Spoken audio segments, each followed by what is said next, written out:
حضرت عائشہ رضی اللہ تعالیٰ عنہ سے روایت ہے، انہوں نے فرمایا، میں نے کہا اے اللہ کے رسول، کیا عورتوں پر بھی جہاد فرض ہے؟ رسول اللہ صلی اللہ علیہ وسلم نے فرمایا، ہاں، ان پر ایسا جہاد فرض ہے جس میں جنگ نہیں ہوتی، وہ حج اور عمرہ ہے۔ سنن ابن ماجہ حدیث نمبر 2901۔ ام المومنین ام سلمہ رضی اللہ تعالیٰ عنہ سے روایت ہے، رسول اللہ صلی اللہ علیہ وسلم نے فرمایا، حج ہر کمزور کا جہاد ہے۔ سنن ابن ماجہ حدیث نمبر 2902۔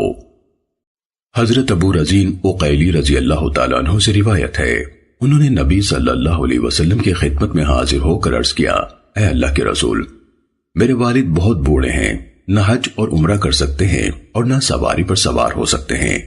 آپ نے فرمایا، اپنے والد کی طرف سے حج و عمرہ کرو۔ سنن ابن ماجہ حدیث نمبر 2906۔ حضرت عبداللہ بن عباس رضی اللہ تعالیٰ عنہما سے روایت ہے کہ قبیلہ خثعم کی ایک خاتون نبی صلی اللہ علیہ وسلم کی خدمت میں حاضر ہوئی اور کہا، اے اللہ کے رسول، میرے والد صاحب بوڑھے ہیں، وہ انتہائی بوڑھے ہو چکے ہیں، اور حج کا جو فرض اللہ کی طرف سے بندوں پر عائد ہوتا ہے وہ ان پر بھی لازم ہو گیا ہے، اور وہ خود اسے ادا کرنے کی طاقت نہیں رکھتے۔ اگر میں ان کی طرف سے یہ فرض ادا کروں تو کیا ان کی طرف سے کافی ہوگا؟ رسول اللہ صلی اللہ علیہ وسلم نے فرمایا، ہاں۔ سنن ابن ماجہ حدیث نمبر 2907۔ حضرت عبداللہ بن عباس رضی اللہ تعالیٰ عنہما نے اپنے بھائی حضرت فضل بن عباس رضی اللہ تعالیٰ عنہما سے روایت کی کہ قربانی کے دن وہ رسول اللہ صلی اللہ علیہ وسلم کے پیچھے اونٹنی پر سوار تھے۔ قبیلہ خثعم کی ایک خاتون نے حاضر ہو کر عرض کیا، اے اللہ کے رسول، اللہ نے بندوں پر حج کا جو فریضہ عائد کیا ہے وہ میرے والد پر اس حال میں لازم ہوا ہے کہ وہ بہت بوڑھے ہو گئے ہیں، سوار نہیں ہو سکتے، کیا میں ان کی طرف سے حج کروں؟ آپ صلی اللہ علیہ وسلم نے فرمایا، ہاں، اگر تمہارے والد پر قرض ہوتا تو تم اسے ادا کرتی، اسی طرح اللہ کا قرض بھی ادا کرو۔ سنن ابن ماجہ حدیث نمبر 2909۔ حضرت جابر بن عبداللہ رضی اللہ تعالیٰ عنہما سے روایت ہے، انہوں نے فرمایا، حج کے سفر کے دوران میں ایک عورت نے اپنا بچہ بلند کر کے نبی صلی اللہ علیہ وسلم کو دکھایا اور کہا، اے اللہ کے رسول، کیا اس بچے کا بھی حج ہے؟ آپ صلی اللہ علیہ وسلم نے فرمایا، ہاں، اور تجھے ثواب ہے۔ سنن ابن ماجہ حدیث نمبر 2910۔ حضرت عائشہ رضی اللہ تعالیٰ عنہ سے روایت ہے، انہوں نے فرمایا، مقام شجرہ یعنی ذوالحلیفہ کے مقام پر حضرت اسماء بنت عمیس رضی اللہ تعالیٰ عنہ کی ہاں ولادت ہو گئی۔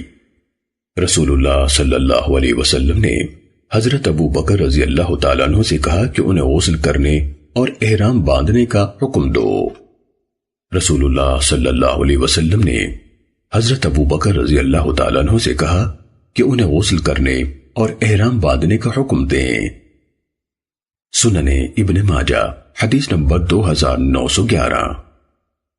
حضرت ابو بکر رضی اللہ تعالیٰ عنہ سے روایت ہے کہ وہ رسول اللہ صلی اللہ علیہ وسلم کے ساتھ حج کے لیے روانہ ہوئے تو ان کے ساتھ حضرت اسماء بنت عمیس رضی اللہ تعالیٰ عنہ بھی تھیں۔ مقام شجرہ یعنی ذوالحلیفہ پر ان کے ہاں محمد بن ابی بکر رضی اللہ تعالیٰ عنہ پیدا ہوئے۔ ابو بکر رضی اللہ تعالیٰ عنہ نے نبی صلی اللہ علیہ وسلم کی خدمت میں حاضر ہو کر خبر دی۔ رسول اللہ صلی اللہ علیہ وسلم نے انہیں حکم دیا کہ انہیں یعنی اسماء رضی اللہ تعالیٰ عنہ کو حکم دے کہ غسل کر کے حج کا احرام باندھ لیں، پھر وہ سب کام کریں جو حاجی کرتا ہے مگر بیت اللہ کا طواف نہ کریں۔ سنن ابن ماجہ حدیث نمبر 2912۔ حضرت جابر رضی اللہ تعالیٰ عنہ سے روایت ہے، انہوں نے فرمایا، حضرت اسماء بنت عمیس رضی اللہ تعالیٰ عنہ کے ہاں محمد بن ابی بکر رضی اللہ تعالیٰ عنہ پیدا ہوئے تو انہوں نے مسئلہ معلوم کرنے کے لیے نبی صلی اللہ علیہ وسلم کو پیغام بھیجا کہ اب کیا کروں؟ آپ نے انہیں حکم دیا کہ غسل کریں اور ایک کپڑے کو لنگوٹ کی طرح باندھ لیں اور لبیک پکاریں یعنی احرام باندھ لیں۔ سنن ابن ماجہ حدیث نمبر 2913۔ حضرت عبداللہ بن عمر رضی اللہ تعالیٰ عنہما سے روایت ہے، رسول اللہ صلی اللہ علیہ وسلم نے فرمایا، مدینے والے ذوالحلیفہ سے احرام باندھیں، شام والے جحفہ سے اور نجد والے قرن المنازل سے۔ حضرت عبداللہ رضی اللہ تعالیٰ عنہ نے فرمایا، یہ تین میں نے رسول اللہ صلی اللہ علیہ وسلم سے سنے ہیں، اور مجھے خبر ملی ہے کہ رسول اللہ صلی اللہ علیہ وسلم نے فرمایا تھا، اور یمن والے یلملم سے احرام باندھیں۔ سننے ابن ماجہ حدیث نمبر 2914۔ حضرت جابر رضی اللہ تعالیٰ عنہ سے روایت ہے، انہوں نے کہا رسول اللہ صلی اللہ علیہ وسلم نے ہمیں خطبہ دیا اور فرمایا، مدینے والوں کے لیے احرام کی جگہ ذوالحلیفہ ہے، شام والوں کے لیے احرام کی جگہ جحفہ ہے، یمن والوں کے لیے احرام کی جگہ یلملم ہے، نجد والوں کے لیے احرام کی جگہ قرن ہے، مشرق یعنی عراق والوں کے لیے احرام کی جگہ ذات عرق ہے۔ اس کے بعد آپ صلی اللہ علیہ وسلم نے مشرق کے افق کی طرف چہرہ کر کے فرمایا، اے اللہ ان کے دلوں کو دین کی طرف متوجہ کر دے۔ سننے ابن ماجہ حدیث نمبر 2915۔ حضرت عبداللہ بن عمر رضی اللہ تعالیٰ عنہما سے روایت ہے کہ رسول اللہ صلی اللہ علیہ وسلم جب رکاب میں قدم رکھتے اور آپ کی سواری آپ کو لے کر کھڑی ہو جاتی تو ذوالحلیفہ کی مسجد کے پاس سے لبیک پکارتے۔ سننے ابن ماجہ حدیث نمبر 2916۔ حضرت انس بن مالک رضی اللہ تعالیٰ عنہ سے روایت ہے، انہوں نے فرمایا، میں درخت کے پاس یعنی ذوالحلیفہ میں رسول اللہ صلی اللہ علیہ وسلم کی اونٹنی کے گھٹنوں کے پاس تھا۔ جب وہ آپ کو لے کر پوری طرح کھڑی ہو گئی تو آپ نے فرمایا، حج اور عمرہ دونوں کے لیے لبیک، اور یہ حجۃ الوداع کا واقعہ ہے۔ سننے ابن ماجہ حدیث نمبر 2917۔ حضرت عبداللہ بن عمر رضی اللہ تعالیٰ عنہما سے روایت ہے، انہوں نے فرمایا، میں نے رسول اللہ صلی اللہ علیہ وسلم سے تلبیہ سیکھا۔ آپ کہہ رہے تھے، لبیک اللہم لبیک لبیک لا شریک لک لبیک ان الحمد والنعمت لک والملک لا شریک لک۔ حاضر ہوں اے اللہ، میں حاضر ہوں، میں حاضر ہوں، تیرا کوئی شریک نہیں، میں حاضر ہوں، تعریفیں اور نعمتیں تیری ہیں اور بادشاہی بھی، تیرا کوئی شریک نہیں۔ امام نافع رحمہ اللہ نے فرمایا، حضرت عبداللہ بن عمر رضی اللہ تعالیٰ عنہما ان الفاظ کا اضافہ کرتے تھے، لبیک لبیک لبیک وسعدیک والخیر فی یدیک لبیک والرغباء الیک والامل۔ حاضر ہوں، تیری اطاعت کی سعادت سے بہرور ہوں، اور ہر قسم کی خیر تیرے ہاتھوں میں ہے، میں حاضر ہوں، دل میں تیری ہی لگن ہے اور تیرے ہی لیے عمل۔ سننے ابن ماجہ حدیث نمبر 2918۔ حضرت جابر رضی اللہ تعالیٰ عنہ سے روایت ہے، انہوں نے فرمایا، رسول اللہ صلی اللہ علیہ وسلم کا تلبیہ یہ تھا، لبیک اللہم لبیک لبیک لا شریک لک لبیک ان الحمد والنعمت لک والملک لا شریک لک۔ حاضر ہوں اے اللہ، حاضر ہوں، میں حاضر ہوں، تیرا کوئی شریک نہیں، حاضر ہوں، تعریفیں اور نعمتیں تیری ہی ہیں اور بادشاہی بھی، تیرا کوئی شریک نہیں۔ سننے ابن ماجہ حدیث نمبر 2919۔ حضرت ابو ہریرہ رضی اللہ تعالیٰ عنہ سے روایت ہے، رسول اللہ صلی اللہ علیہ وسلم نے اپنے تلبیہ میں فرمایا، لبیک الہ الحق لبیک، حاضر ہوں اے سچے معبود، میں حاضر ہوں۔ سننے ابن ماجہ حدیث نمبر 2920۔ حضرت سہل بن سعد ساعدی رضی اللہ تعالیٰ عنہ سے روایت ہے، رسول اللہ صلی اللہ علیہ وسلم نے فرمایا، جو بھی تلبیہ کہنے والا لبیک پکارتا ہے، اس کے دائیں بائیں دونوں طرف زمین کی انتہا تک ہر پتھر، درخت اور اینٹ یعنی ہر چیز لبیک پکارتی ہے۔ سننے ابن ماجہ حدیث نمبر 2921۔ حضرت خلاد بن صائب رحمہ اللہ نے اپنے والد حضرت صائب بن خلاد بن سوید رضی اللہ تعالیٰ عنہ سے روایت کیا کہ نبی صلی اللہ علیہ وسلم نے فرمایا، حضرت جبرائیل علیہ السلام نے میرے پاس آ کر مجھے کہا کہ میں اپنے ساتھیوں کو حکم دوں کہ لبیک بلند آواز سے پکاریں۔ سننے ابن ماجہ حدیث نمبر 2922۔ حضرت زید بن خالد جوہنی رضی اللہ تعالیٰ عنہ سے روایت ہے، رسول اللہ صلی اللہ علیہ وسلم نے فرمایا، میرے پاس جبرائیل علیہ السلام تشریف لائے اور فرمایا، اے محمد صلی اللہ علیہ وسلم، اپنے ساتھیوں کو حکم دیجئے کہ لبیک بلند آواز سے پکارا کریں، کیونکہ یہ حج کے شعار یعنی امتیازی اعمال میں شامل ہے۔ سننے ابن ماجہ حدیث نمبر 2923۔ ام المومنین حضرت عائشہ رضی اللہ تعالیٰ عنہ سے روایت ہے، انہوں نے فرمایا، میں نے رسول اللہ صلی اللہ علیہ وسلم کو آپ کے احرام باندھنے کے وقت احرام باندھنے سے پہلے خوشبو لگائی اور احرام کھولنے کے وقت طواف افاضہ کرنے سے پہلے بھی۔ سفیان کی روایت میں یہ الفاظ ہیں، میں نے اپنے ان دونوں ہاتھوں سے نبی صلی اللہ علیہ وسلم کو خوشبو لگائی۔ سننے ابن ماجہ حدیث نمبر 2926۔ حضرت عائشہ رضی اللہ تعالیٰ عنہ سے روایت ہے، انہوں نے فرمایا، گویا میں رسول اللہ صلی اللہ علیہ وسلم کی مانگ میں خوشبو کی چمک دیکھ رہی ہوں اور رسول اللہ صلی اللہ علیہ وسلم لبیک پکار رہے ہیں۔ سننے ابن ماجہ حدیث نمبر 2927۔ حضرت عائشہ رضی اللہ تعالیٰ عنہ سے روایت ہے، انہوں نے فرمایا، گویا میں رسول اللہ صلی اللہ علیہ وسلم کی مانگ میں خوشبو کی چمک دیکھ رہی ہوں جبکہ آپ کو احرام باندھے 3 دن ہو چکے ہیں۔ سننے ابن ماجہ حدیث نمبر 2928۔ حضرت عبداللہ بن عمر رضی اللہ تعالیٰ عنہ سے روایت ہے کہ ایک آدمی نے رسول اللہ صلی اللہ علیہ وسلم سے سوال کیا، محرم کون سے کپڑے پہن سکتا ہے؟ رسول اللہ صلی اللہ علیہ وسلم نے فرمایا، قمیص، پگڑی، شلوار، برنس اور موزے نہ پہنے، البتہ اگر کسی کو جوتے دستیاب نہ ہوں تو موزے پہن لے اور انہیں ٹخنوں کے نیچے سے کاٹ لے تاکہ جوتوں کی طرح بن جائیں، اور ایسا کوئی کپڑا نہ پہنو جسے زعفران یا ورس لگی ہو۔ سننے ابن ماجہ حدیث نمبر 2929۔ حضرت عبداللہ بن عمر رضی اللہ تعالیٰ عنہ سے روایت ہے، انہوں نے فرمایا، رسول اللہ صلی اللہ علیہ وسلم نے احرام والے کو ورس یا زعفران سے رنگا ہوا کپڑا پہننے سے منع فرمایا۔ سننے ابن ماجہ حدیث نمبر 2930۔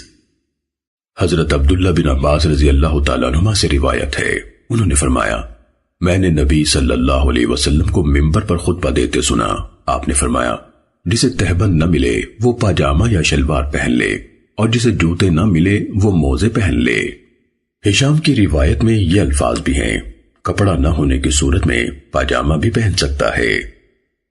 سننے ابن ماجہ حدیث نمبر 2931۔ حضرت عبداللہ بن عمر رضی اللہ تعالیٰ عنہ سے روایت ہے، رسول اللہ صلی اللہ علیہ وسلم نے فرمایا، جسے جوتے میسر نہ ہو وہ موزے پہن لے اور انہیں ٹخنوں سے نیچے تک کاٹ دے تاکہ جوتے بن جائیں۔ سننے ابن ماجہ حدیث نمبر 2932۔ حضرت عبداللہ بن حنین رحمہ اللہ سے روایت ہے کہ مقام ابوا پر حضرت عبداللہ بن عباس اور حضرت مسور بن مخرمہ رضی اللہ تعالیٰ عنہ کے درمیان ایک مسئلے میں اختلاف ہو گیا۔ حضرت عبداللہ بن عباس رضی اللہ تعالیٰ عنہ کہتے تھے کہ محرم سر دھو سکتا ہے، جبکہ حضرت مسور رضی اللہ تعالیٰ عنہ کہتے تھے کہ محرم سر نہیں دھو سکتا۔ حضرت عبداللہ بن حنین نے کہا، حضرت عبداللہ بن عباس رضی اللہ تعالیٰ عنہ نے مجھے یہ مسئلہ معلوم کرنے کے لیے حضرت ابو ایوب انصاری رضی اللہ تعالیٰ عنہ کے پاس بھیجا۔ میں نے انہیں کنویں کی 2 لکڑیوں کے درمیان غسل کرتے پایا۔ انہوں نے ایک کپڑے سے پردہ کر رکھا تھا۔ میں نے سلام کیا تو انہوں نے فرمایا، کون ہے؟ میں نے کہا، میں عبداللہ بن حنین ہوں۔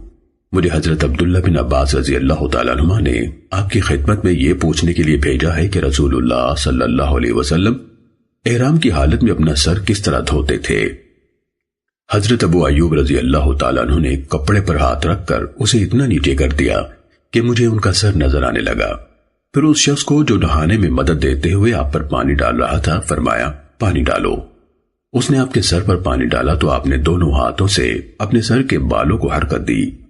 آپ اپنے ہاتھوں کو آگے کی طرف بھی لائے اور پیچھے کی طرف بھی لے گئے۔ پھر فرمایا، میں نے آپ صلی اللہ علیہ وسلم کو اس طرح کرتے دیکھا ہے۔ سننے ابن ماجہ حدیث نمبر 2934۔ حضرت ابو بکر رحمہ اللہ بن عبداللہ بن زبیر رضی اللہ تعالیٰ عنہما اپنی دادی حضرت اسما بنت ابی بکر رضی اللہ تعالیٰ عنہا یا اپنی نانی حضرت سعودہ بنت عوف رضی اللہ تعالیٰ عنہ سے روایت کرتے ہیں کہ رسول اللہ صلی اللہ علیہ وسلم حضرت زباحہ بنت عبد المطلب رضی اللہ تعالیٰ عنہ کے ہاں تشریف لے گئے اور فرمایا، پھوپھی جان، آپ کو حج کرنے میں کیا رکاوٹ درپیش ہے؟ انہوں نے کہا، میں بیمار عورت ہوں اور راستے میں رک جانے اور سفر جاری نہ رکھ سکنے سے ڈرتی ہوں۔ آپ نے فرمایا، احرام باندھ لیجئے اور شرط کر لیجئے کہ آپ وہیں احرام کھول دیں گی جہاں آپ کو رکاوٹ پیش آ جائے۔ سنن ابن ماجہ حدیث نمبر 2936۔ حضرت زباعہ رضی اللہ تعالیٰ عنہ سے روایت ہے، انہوں نے فرمایا، رسول اللہ صلی اللہ علیہ وسلم میرے پاس تشریف لائے جبکہ میں بیمار تھی۔ آپ نے فرمایا، کیا اس سال تمہارا حج کا ارادہ نہیں؟ میں نے عرض کیا، اللہ کے رسول، میں بیمار ہوں۔ آپ نے فرمایا، حج کرو اور کہہ دو، اے اللہ، میں وہاں احرام کھول دوں گی جہاں تو مجھے روک دے۔ سنن ابن ماجہ حدیث نمبر 2937۔ حضرت عبداللہ بن عباس رضی اللہ تعالیٰ عنہما سے روایت ہے، انہوں نے فرمایا، حضرت زباحہ بنت زبیر بن عبد المطلب رضی اللہ تعالیٰ عنہ نے رسول اللہ صلی اللہ علیہ وسلم کی خدمت میں حاضر ہو کر عرض کیا، میں بھاری جسم کی یا بیمار عورت ہوں اور میں حج کا ارادہ رکھتی ہوں، میں کیسے احرام باندھوں؟ رسول اللہ صلی اللہ علیہ وسلم نے فرمایا، احرام باندھ لو اور شرط لگا لو کہ میں وہیں احرام کھول دوں گی جہاں اے اللہ تو مجھے روک لے۔ سنن ابن ماجہ حدیث نمبر 2938۔ حضرت عبداللہ بن عمر رضی اللہ تعالیٰ عنہما سے روایت ہے کہ رسول اللہ صلی اللہ علیہ وسلم مکے میں ثنیہ علیہ سے داخل ہوتے تھے اور جب مکہ شریف سے باہر نکلتے تو ثنیہ سفلی سے نکلتے تھے۔ سنن ابن ماجہ حدیث نمبر 2940۔ حضرت عبداللہ بن عمر رضی اللہ تعالیٰ عنہما سے روایت ہے کہ نبی صلی اللہ علیہ وسلم مکے میں دن کے وقت داخل ہوئے۔ سنن ابن ماجہ حدیث نمبر 2941۔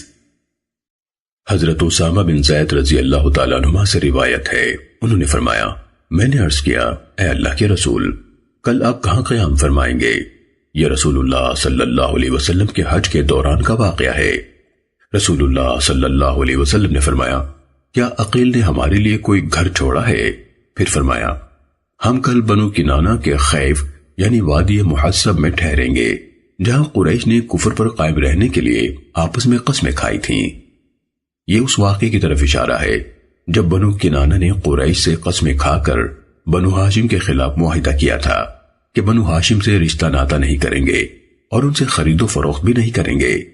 امام زہری رحمہ اللہ نے فرمایا، خیف وادی کو کہتے ہیں۔ سنن ابن ماجہ حدیث نمبر 2942۔ حضرت عبداللہ بن سرجس سے روایت ہے، انہوں نے فرمایا، میں نے کم بالوں والے عمر بن خطاب رضی اللہ تعالیٰ عنہ کو دیکھا کہ وہ حجر اسود کو بوسہ دیتے اور فرماتے تھے، میں تجھے چوم رہا ہوں حالانکہ میں جانتا ہوں کہ تو محض ایک پتھر ہے، نہ کسی کو نقصان پہنچا سکتا ہے نہ نفع دے سکتا ہے۔ اگر میں نے رسول اللہ صلی اللہ علیہ وسلم کو تجھے چومتے نہ دیکھا ہوتا تو تجھے نہ چومتا۔ سنن ابن ماجہ حدیث نمبر 2943۔ حضرت عبداللہ بن عباس رضی اللہ تعالیٰ عنہما سے روایت ہے، رسول اللہ صلی اللہ علیہ وسلم نے فرمایا، قیامت کے دن یہ پتھر یعنی حجر اسود ضرور اس حال میں حاضر ہوگا کہ اس کی دو آنکھیں ہوں گی جن سے وہ دیکھے گا اور زبان ہوگی جس سے وہ بولے گا، جس نے اسے حق کے ساتھ چوما ہوگا اس کے حق میں گواہی دے گا۔ سنن ابن ماجہ حدیث نمبر 2944۔ حضرت عبداللہ بن عمر رضی اللہ تعالیٰ عنہما سے روایت ہے، انہوں نے فرمایا، رسول اللہ صلی اللہ علیہ وسلم بیت اللہ کے کونوں میں سے صرف حجر اسود کا اور بنو جمح کے گھروں کی طرف واقع حجر اسود سے متصل کونے یعنی رکن یمانی کا استلام کرتے تھے۔ سنن ابن ماجہ حدیث نمبر 2946۔ حضرت صفیہ بنت شیبہ رضی اللہ تعالیٰ عنہ سے روایت ہے، انہوں نے فرمایا، فتح مکہ کے سال جب رسول اللہ صلی اللہ علیہ وسلم کو فتح سے متعلق معاملہ نپٹا کر اطمینان حاصل ہوا تو آپ نے اونٹ پر سوار ہو کر طواف کیا۔ اس دوران میں نبی صلی اللہ علیہ وسلم اپنے ہاتھ میں موجود چھڑی کے ساتھ استلام کرتے تھے۔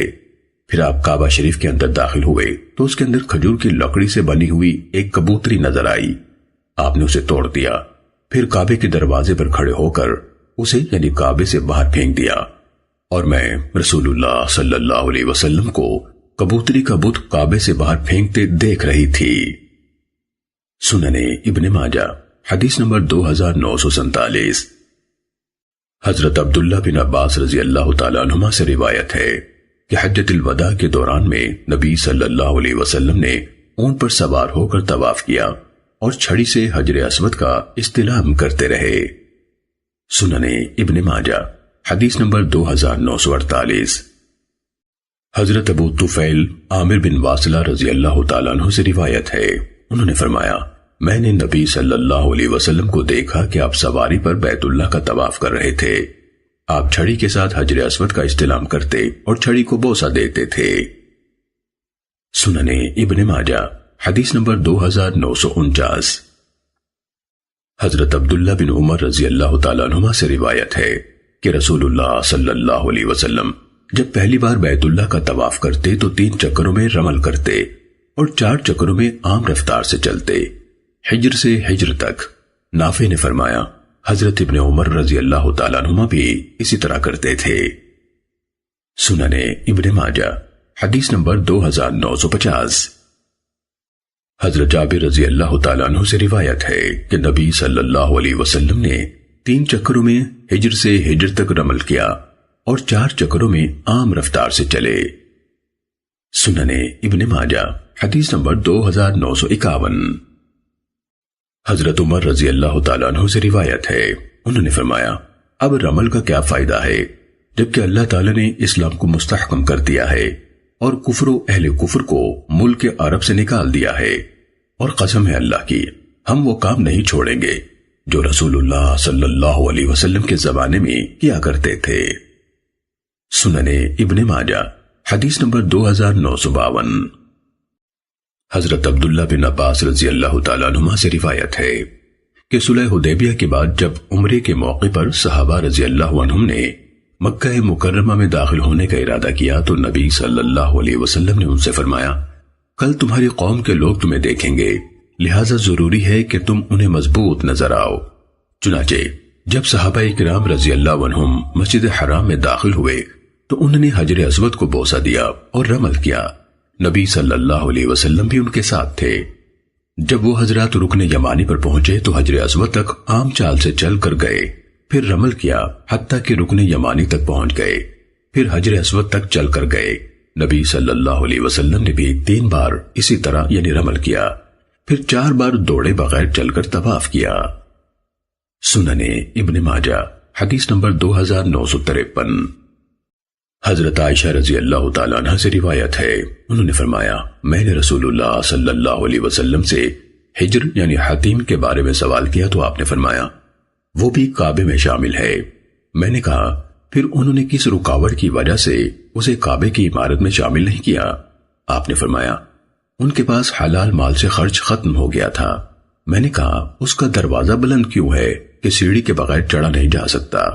آپ نے فرمایا یہ تیری قوم کا کام ہے، ان کا مقصد یہ تھا کہ جسے چاہیں کعبے میں داخل ہونے دیں اور جسے چاہیں روک دیں، آخر تیری قوم کا کفر کا زمانہ قریب نہ ہوتا اور یہ خوف نہ ہوتا کہ ان کے دل متنفر ہو جائیں گے تو میں غور کرتا کہ آیا اسے تبدیل کر کے اس کا وہ حصہ بھی اس میں شامل کر دوں جو کم کر دیا گیا ہے، اور میں اس کا دروازہ زمین پر سطح کے برابر بناتا۔ سنن ابن ماجہ حدیث نمبر 2955۔ حضرت عبداللہ بن عمر رضی اللہ تعالیٰ عنہما سے روایت ہے، انہوں نے فرمایا میں نے رسول اللہ صلی اللہ علیہ وسلم سے یہ فرمان سنا جو شخص بیت اللہ کا طواف کرے اور 2 رکعت نماز پڑھے اس کا یہ عمل ایک انسان آزاد کرنے کی طرح ہے۔ سنن ابن ماجہ حدیث نمبر 2956۔ حضرت عبداللہ بن عمر رضی اللہ تعالیٰ عنہما سے روایت ہے کہ رسول اللہ صلی اللہ علیہ وسلم نے کعبے کے گرد 7 چکر لگائے، پھر 2 رکعتیں پڑھی۔ امام وقی نے فرمایا مقام ابراہیم کے پاس، پھر مسجد سے نکل کر صفا کی طرف تشریف لے گئے۔ سننے ابن ماجہ حدیث نمبر 2959۔ حضرت جابر رضی اللہ تعالیٰ عنہ سے روایت ہے، انہوں نے فرمایا رسول اللہ صلی اللہ علیہ وسلم جب بیت اللہ شریف کے طواف سے فارغ ہوئے تو مقام ابراہیم پر تشریف لے گئے۔ حضرت عمر رضی اللہ تعالیٰ عنہ نے عرض کیا، اللہ کے رسول، یہ ہمارے جد امجد حضرت ابراہیم علیہ السلام کا مقام ہے، جس کے بارے میں اللہ سبحانہ وتعالی نے فرمایا ہے وَاتَّخِذُوا مِن مَّقَامِ إِبْرَاهِيمَ مُصَلًّى، ابراہیم کے کھڑے ہونے کی جگہ کو نماز کی جگہ بناؤ۔ حضرت ولید بن مسلم رحمہ اللہ بیان کرتے ہیں، میں نے امام مالک رحمہ اللہ سے دریافت کیا، کیا آپ کے استاد حضرت جعفر بن محمد نے یہ آیت اسی طرح پڑھی تھی؟ وَاتَّخِذُوا، انہوں نے فرمایا ہاں۔ سننے ابن ماجہ حدیث نمبر 2960۔ ام المومنین ام سلمہ رضی اللہ تعالیٰ عنہ سے روایت ہے کہ وہ بیمار ہو گئیں تو رسول اللہ صلی اللہ علیہ وسلم نے انہیں حکم دیا کہ وہ سوار ہو کر لوگوں کے پیچھے سے طواف کر لیں۔ انہوں نے فرمایا، میں نے دیکھا کہ رسول اللہ صلی اللہ علیہ وسلم کعبے کی طرف منہ کر کے نماز ادا کر رہے تھے اور یہ آیات تلاوت فرما رہے تھے، وَالطُّورِ وَكِتَابٍ مَّسْطُورٍ، قسم ہے طور کی اور لکھی ہوئی کتاب کی۔ امام ابن ماجہ رحمہ اللہ نے فرمایا، یہ ابو بکر بن شیبہ کی حدیث ہے۔ سننے ابن ماجہ حدیث نمبر 2961۔ حضرت عائشہ رضی اللہ تعالیٰ عنہ سے روایت ہے، انہوں نے فرمایا، ہم لوگ رسول اللہ صلی اللہ علیہ وسلم کے ساتھ روانہ ہوئے تو ہمارا ارادہ صرف حج کا تھا۔ جب ہم صرف کے مقام پر یا صرف کے قریب پہنچے تو مجھے حیض آ گیا۔ رسول اللہ صلی اللہ علیہ وسلم میرے پاس تشریف لائے تو میں رو رہی تھی۔ آپ نے فرمایا، تجھے کیا ہوا؟ کیا حیض آ گیا؟ میں نے کہا جی ہاں۔ آپ نے فرمایا، یہ تو ایسی چیز ہے جو اللہ تعالیٰ نے آدم علیہ السلام کی بیٹیوں پر لکھی ہے، تو حج کے سارے اعمال ادا کر مگر بیت اللہ کا طواف نہ کرنا۔ ام المومنین رضی اللہ تعالی عنہا نے فرمایا، رسول اللہ صلی اللہ علیہ وسلم نے اپنی بیویوں کی طرف سے گائے ذبح کی۔ سننے ابن ماجہ حدیث نمبر 2963۔ حضرت عائشہ رضی اللہ تعالیٰ عنہ سے روایت ہے کہ اللہ کے رسول صلی اللہ علیہ وسلم نے حج مفرد ادا کیا۔ سننے ابن ماجہ حدیث نمبر 2964۔ ام المومنین حضرت عائشہ رضی اللہ تعالیٰ عنہ سے روایت ہے کہ رسول اللہ صلی اللہ علیہ وسلم نے حج مفرد ادا کیا۔ سننے ابن ماجہ حدیث نمبر 2965۔ حضرت جابر رضی اللہ تعالیٰ عنہ سے روایت ہے کہ رسول اللہ صلی اللہ علیہ وسلم نے حج مفرد ادا کیا۔ سننے ابن ماجہ حدیث نمبر 2966۔ حضرت جابر رضی اللہ تعالیٰ عنہ سے روایت ہے کہ رسول اللہ صلی اللہ علیہ وسلم حضرت ابو بکر، حضرت عمر اور حضرت عثمان رضی اللہ عنہم نے حج مفرد ادا کیا۔ سننے ابن ماجہ حدیث نمبر 2967۔ حضرت انس بن مالک رضی اللہ تعالیٰ عنہ سے روایت ہے، انہوں نے فرمایا، ہم لوگ رسول اللہ صلی اللہ علیہ وسلم کے ساتھ مکے کی طرف روانہ ہوئے۔ میں نے رسول اللہ صلی اللہ علیہ وسلم کو فرماتے سنا، لبیک عمرۃ وحجہ، عمرہ اور حج کے لیے حاضر ہوں۔ سننے ابن ماجہ حدیث نمبر 2968۔ حضرت انس رضی اللہ تعالیٰ عنہ سے روایت ہے، انہوں نے فرمایا، لبیک بعمرۃ وحجہ، اے اللہ میں عمرے اور حج کی لبیک کہتا ہوں۔ سننے ابن ماجہ حدیث نمبر 2969۔ حضرت سبی بن معبد رحمہ اللہ سے روایت ہے، انہوں نے کہا، میں ایک عیسائی آدمی تھا، پھر میں مسلمان ہو گیا، میں نے حج اور عمرے کے لیے لبیک کہا۔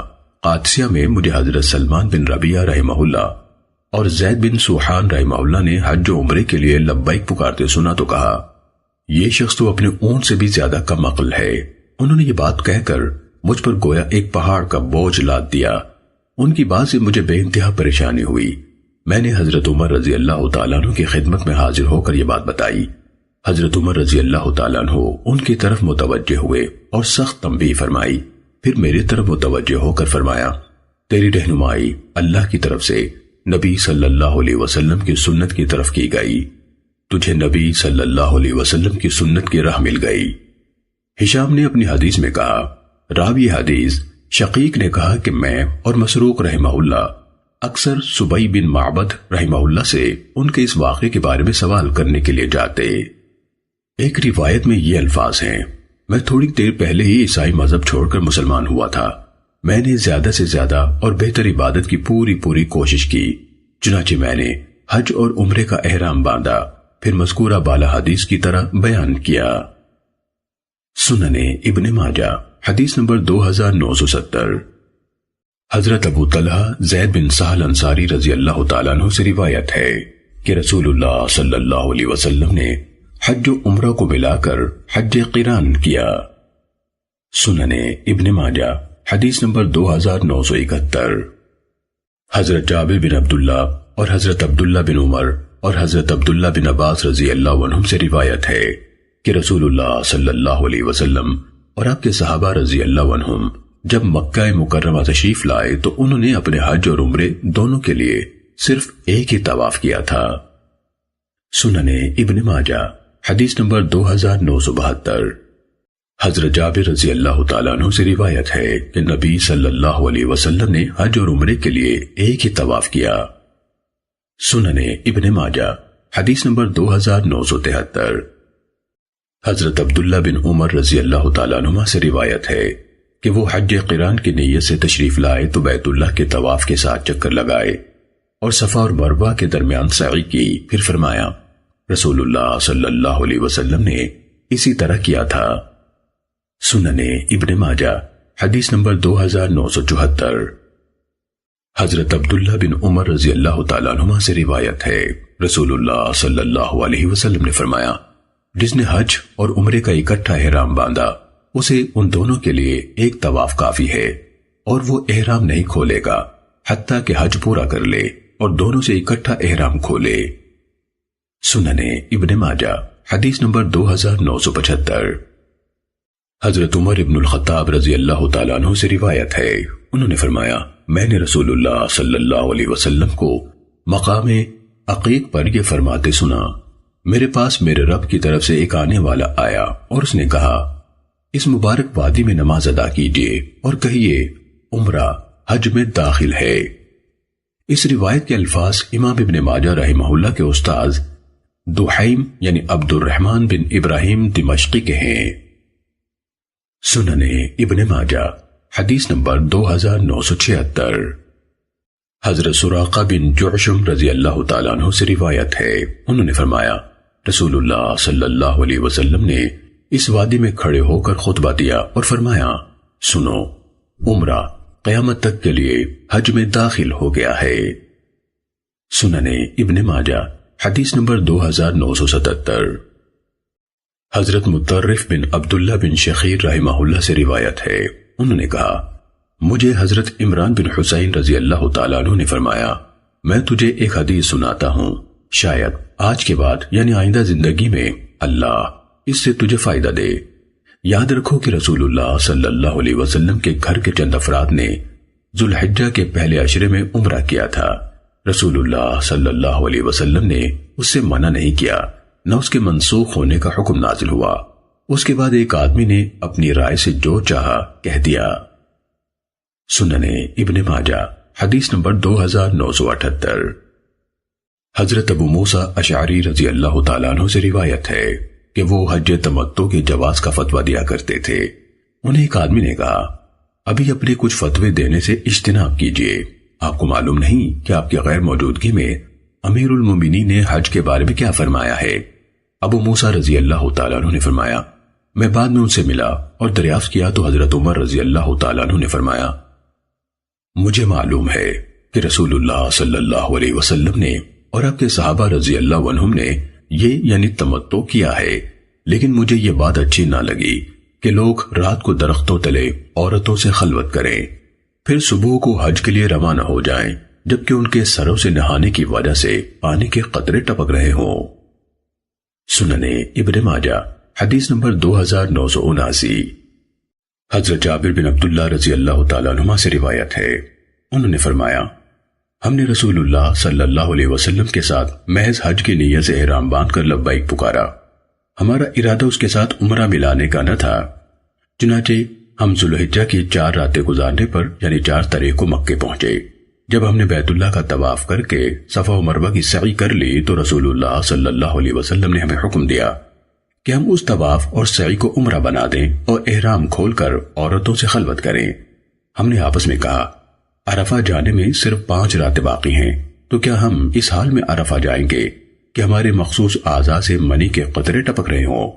رسول اللہ صلی اللہ علیہ وسلم نے فرمایا، میں تم سب سے بڑھ کر نیک اور سچا ہوں۔ اگر میرے ساتھ قربانی کے جانور نہ ہوتے تو میں بھی احرام کھول دیتا۔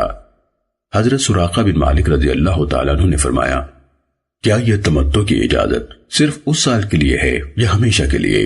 آپ صلی اللہ علیہ وسلم نے فرمایا، نہیں بلکہ ہمیشہ ہمیشہ کے لیے۔ سنن ابن ماجہ حدیث نمبر 2980۔ حضرت عائشہ رضی اللہ تعالیٰ عنہ سے روایت ہے، انہوں نے فرمایا، ذوالقعدہ کی 5 راتیں باقی تھیں جب ہم رسول اللہ صلی اللہ علیہ وسلم کے ساتھ مدینے سے روانہ ہوئے۔ ہمارا ارادہ صرف حج کا تھا۔ جب ہم چلے اور مکہ شریف کے قریب پہنچے تو رسول اللہ صلی اللہ علیہ وسلم نے ان لوگوں کو احرام کھولنے کا حکم دے دیا جن کے ساتھ قربانی کے جانور نہیں تھے۔ سب لوگوں نے احرام کھول دیا سوائے اس کے جس کے پاس قربانی تھی۔ جب قربانی کا دن آیا تو ہمارے پاس گائے کا گوشت لایا گیا اور بتایا گیا کہ رسول اللہ صلی اللہ علیہ وسلم نے اپنی بیویوں کی طرف سے گائے کی قربانی کی ہے۔ سنن ابن ماجہ حدیث نمبر 2981۔ حضرت اسماء بنت ابی بکر رضی اللہ تعالیٰ عنہ سے روایت ہے، انہوں نے فرمایا، ہم رسول اللہ صلی اللہ علیہ وسلم کے ساتھ احرام باندھ کر روانہ ہوئے۔ نبی صلی اللہ علیہ وسلم نے فرمایا، جس کے پاس قربانی کا جانور ہے وہ احرام باندھے رہے اور جس کے پاس قربانی کا جانور نہیں وہ حلال ہو جائے یعنی احرام کھول دے۔ حضرت اسماء رضی اللہ تعالی عنہا نے بیان فرمایا، میرے ساتھ قربانی کا جانور نہیں تھا اس لیے میں نے احرام کھول دیا، اور میرے شوہر حضرت زبیر کے پاس قربانی کا جانور تھا اس لیے انہوں نے احرام نہ کھولا۔ میں نے اپنے عام کپڑے پہن لیے اور حضرت زبیر رضی اللہ تعالیٰ عنہ کے پاس چلی گئی۔ انہوں نے کہا، میرے پاس سے اٹھ جاؤ۔ میں نے کہا، کیا آپ کو یہ خطرہ ہے کہ میں آپ پر کود پڑوں گی؟ سنن ابن ماجہ حدیث نمبر 2983۔ حضرت ابو ذر رضی اللہ تعالیٰ عنہ سے روایت ہے، انہوں نے فرمایا، حج میں تمتع کرنا صرف حضرت محمد صلی اللہ علیہ وسلم کے صحابہ رضی اللہ تعالیٰ عنہم کے لیے تھا۔ سنن ابن ماجہ حدیث نمبر 2985۔ حضرت عروہ رحمہ اللہ سے روایت ہے، انہوں نے فرمایا، میں نے حضرت عائشہ رضی اللہ تعالیٰ عنہ سے کہا، میں اس بات کو گناہ نہیں سمجھتا کہ صفا اور مروہ کے درمیان چکر نہ لگاؤں۔ حضرت عائشہ رضی اللہ تعالیٰ عنہ نے فرمایا، اللہ تعالیٰ تو یہ فرماتا ہے، ان الصفا والمروة من شعائر اللہ فمن حج البیت او اعتمر فلا جناح علیہ ان یطوف بہما۔ بے شک صفا اور مروہ اللہ کی نشانیوں میں سے ہیں، اس لیے بیت اللہ کا حج یا عمرہ کرنے والے پر ان کا چکر لگانے یعنی سعی کرنے میں کوئی حرج نہیں۔ اگر وہ بات درست ہوتی جو تم کہتے ہو تو اللہ کا ارشاد اس طرح ہوتا، فلا جناح علیہ اللہ یطوف بہما، ان کا چکر نہ لگانے میں کوئی حرج نہیں۔ یہ آیت تو انصار کے بعض لوگوں کے بارے میں نازل ہوئی ہے۔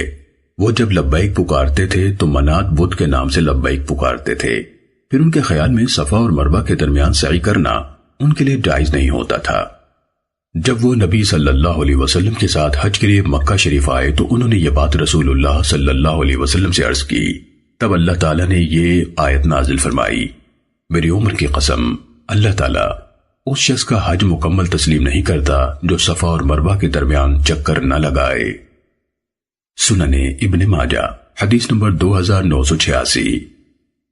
حضرت صفیہ بنت شیبہ رضی اللہ تعالیٰ عنہ نے حضرت شیبہ بن عثمان رضی اللہ تعالیٰ عنہ کی ام ولد رضی اللہ تعالیٰ عنہ سے روایت کی کہ انہوں نے کہا، میں نے رسول اللہ صلی اللہ علیہ وسلم کو صفا اور مروہ کے درمیان سعی کرتے دیکھا، جبکہ آپ فرما رہے تھے، سنگریزوں والی زمین صرف دوڑ کر ہی طے کی جائے۔ سنن ابن ماجہ حدیث نمبر 2987۔ حضرت عبداللہ بن عمر رضی اللہ تعالیٰ عنہما سے روایت ہے، انہوں نے فرمایا، اگر میں صفا اور مروہ کے درمیان توڑوں تو یہ درست ہے کیونکہ میں نے رسول اللہ صلی اللہ علیہ وسلم کو اس مقام پر دوڑتے دیکھا ہے۔ اور اگر عام رفتار سے چلوں تو یہ بھی درست ہے، کیونکہ میں نے رسول اللہ صلی اللہ علیہ وسلم کو چلتے ہوئے بھی دیکھا ہے، اور میں بڑی عمر کا بوڑھا آدمی ہوں، اس لیے دوڑنا مشکل محسوس ہوتا ہے۔ سنن ابن ماجہ حدیث نمبر 2988۔ حضرت عبداللہ بن ابی اوفا رضی اللہ تعالیٰ عنہ سے روایت ہے، انہوں نے فرمایا جب رسول اللہ صلی اللہ علیہ وسلم نے عمرہ کیا تو ہم لوگ آپ صلی اللہ علیہ وسلم کے ساتھ تھے، چنانچہ آپ نے طواف کیا اور ہم نے بھی آپ کے ساتھ طواف کیا، آپ نے نماز پڑھی اور ہم نے بھی آپ کے ساتھ نماز پڑھی، ہم مکے والوں سے آپ صلی اللہ علیہ وسلم کی حفاظت کے لیے آڑ بنتے تھے تاکہ کوئی آپ کو کسی قسم کی گزن نہ پہنچائے۔ سنن ابن ماجہ حدیث نمبر 2990۔ حضرت وہب بن خنبش رضی اللہ تعالیٰ عنہ سے روایت ہے، رسول اللہ صلی اللہ علیہ وسلم نے فرمایا رمضان میں ایک عمرہ ایک حج کے برابر ہے۔ سنن ابن ماجہ حدیث نمبر 2991۔ حضرت حرم بن خنبش رضی اللہ تعالیٰ عنہ سے روایت ہے، رسول اللہ صلی اللہ علیہ وسلم نے فرمایا رمضان میں ایک عمرہ ایک حج کے برابر ہے۔ سنن ابن ماجہ حدیث نمبر 2992۔ حضرت ابو معقل حیثم انصاری رضی اللہ تعالیٰ عنہ سے روایت ہے، نبی صلی اللہ علیہ وسلم نے فرمایا رمضان میں ایک عمرہ ایک حج کے برابر ہے۔ سنن ابن ماجہ حدیث نمبر 2993۔ حضرت عبداللہ بن عباس رضی اللہ تعالیٰ عنہما سے روایت ہے، رسول اللہ صلی اللہ علیہ وسلم نے فرمایا رمضان میں ایک عمرہ ایک حج کے برابر ہے۔ سنن ابن ماجہ حدیث نمبر 2994۔ حضرت جابر بن عبداللہ رضی اللہ تعالیٰ عنہما سے روایت ہے، نبی صلی اللہ علیہ وسلم نے فرمایا رمضان میں ایک عمرہ ایک حج کے برابر ہے۔ سنن ابن ماجہ حدیث نمبر 2995۔ حضرت عبداللہ بن عباس رضی اللہ تعالیٰ عنہما سے روایت ہے، انہوں نے فرمایا رسول اللہ صلی اللہ علیہ وسلم نے ذوالقعدہ کے سوا کسی اور مہینے میں عمرہ نہیں کیا۔ سنن ابن ماجہ حدیث نمبر 2996۔ حضرت عائشہ رضی اللہ تعالیٰ عنہ سے روایت ہے، انہوں نے فرمایا رسول اللہ صلی اللہ علیہ وسلم نے ذوالقعدہ کے سوا کسی اور مہینے میں عمرہ ادا نہیں فرمایا۔ سنن ابن ماجہ حدیث نمبر 2997۔ حضرت عروہ رحمہ اللہ سے روایت ہے، وہ بیان کرتے ہیں کہ حضرت ابن عمر رضی اللہ تعالیٰ عنہ سے سوال کیا گیا رسول اللہ صلی اللہ علیہ وسلم نے کس مہینے میں عمرہ کیا؟ انہوں نے فرمایا رجب میں۔ حضرت عائشہ رضی اللہ تعالیٰ عنہا نے فرمایا رسول اللہ صلی اللہ علیہ وسلم نے کبھی رجب میں عمرہ نہیں کیا، اور جب بھی عمرہ کیا حضرت ابن عمر رضی اللہ تعالیٰ عنہما رسول اللہ صلی اللہ علیہ وسلم کے ساتھ تھے۔ سنن ابن ماجہ حدیث نمبر 2998۔ حضرت عبد الرحمن بن ابی بکر رضی اللہ تعالیٰ عنہما سے روایت ہے، نبی صلی اللہ علیہ وسلم نے انہیں حکم دیا کہ عائشہ رضی اللہ تعالیٰ عنہ کو اپنے پیچھے سواری پر بٹھا کر تنعیم سے عمرہ کرا دیں۔ سنن ابن ماجہ حدیث نمبر 2999۔ حضرت عائشہ رضی اللہ تعالیٰ عنہ سے روایت ہے، انہوں نے فرمایا ہم لوگ حجۃ الوداع کے موقع پر رسول اللہ صلی اللہ علیہ وسلم کے ساتھ مدینے سے روانہ ہوئے اور ذوالحجہ کا چاند چڑھنے ہی والا تھا۔ رسول اللہ صلی اللہ علیہ وسلم نے فرمایا تم میں سے جو شخص عمرے کا احرام باندھنا چاہے باندھ لے، اگر میں قربانی نہ لایا ہوتا تو میں بھی عمرے کی نیت سے لبیک پکارتا۔ ام المومنین رضی اللہ تعالیٰ عنہ نے فرمایا تو لوگوں میں سے کسی نے عمرے کا احرام باندھا اور کسی نے حج کا احرام باندھا، میں عمرے کا احرام باندھنے والوں میں شامل تھی۔ انہوں نے فرمایا ہم لوگ روانہ ہوئے حتیٰ کہ مکہ شریف پہنچ گئے، ابھی میں حیض سے تھی کہ عرفہ کا دن آ پہنچا اور میں نے ابھی عمرے کا احرام نہیں کھولا تھا۔ میں نے نبی صلی اللہ علیہ وسلم سے صورتحال عرض کی تو آپ نے فرمایا اپنا عمرہ رہنے دو، سر کے بال کھول کر کنگھی کر لو اور حج کا احرام باندھ لو۔ انہوں نے فرمایا میں نے ایسے ہی کیا۔ جب حسبہ کی رات آئی اور اللہ تعالیٰ نے ہمارا حج مکمل کر دیا تو رسول اللہ صلی اللہ علیہ وسلم نے میرے ساتھ عبد الرحمن بن ابی بکر رضی اللہ تعالیٰ عنہما کو بھیجا۔ وہ مجھے سواری پر اپنے پیچھے بٹھا کر تنعیم لے گئے اور میں نے وہاں سے احرام باندھ کر عمرہ کیا، چنانچہ میں نے عمرہ کر کے احرام کھول دیا۔ اس طرح اللہ نے ہمارا حج اور ہمارا عمرہ دونوں پورے کر دیے، اور اس میں نہ قربانی تھی، نہ صدقہ اور نہ روزے۔ سننے ابن ماجہ حدیث نمبر 3000